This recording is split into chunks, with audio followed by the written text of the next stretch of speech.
Now, you cautioned me before we began the program by saying that some of your experiences are not fair game for us to talk about on the program today, which by itself is intriguing because it makes me want to know.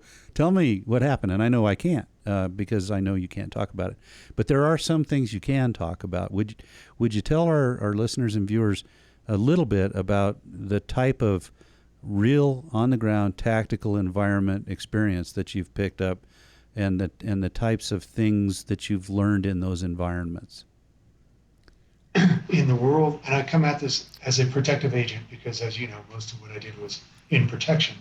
And so, from a protective element, you're with your protectee. Let me relate this to our listeners and viewers. We use the word protectee. That is that person that's in our charge that we are responsible for.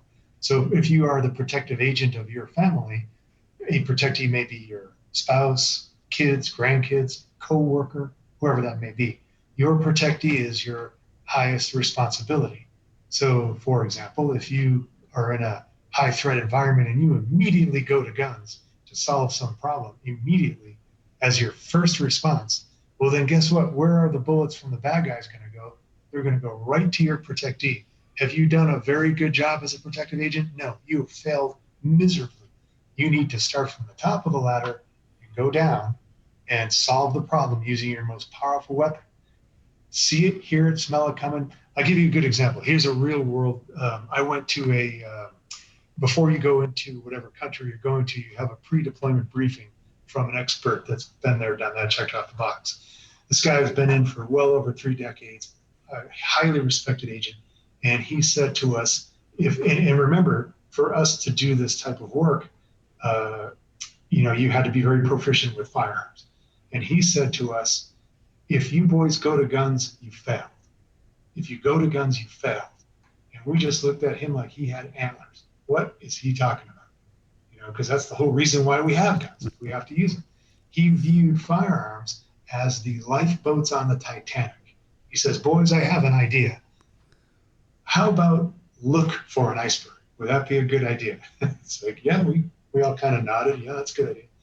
And if you look for an iceberg, that's the only way you're going to find an iceberg.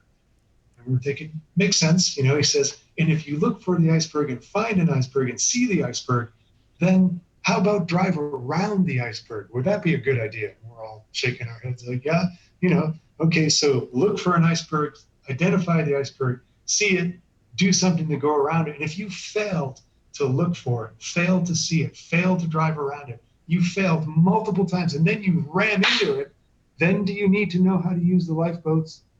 The answer is yes. But you failed 5 times. And that's why it's on you, because you had to use the lifeboats. What a great analogy.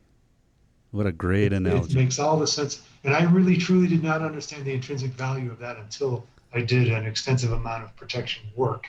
And it really hit home. Solve that problem. Get your protectees off that X without getting them hurt.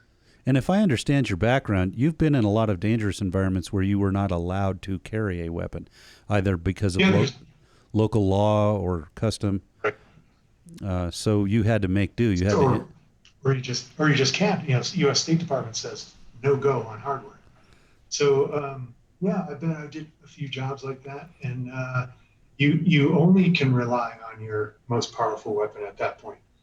Sure, I have the skills to grab a steak knife or a stick or something like that, but I'd rather not start to even approach the idea of raising someone's scale of injury, i.e. my protectee, if I don't have to.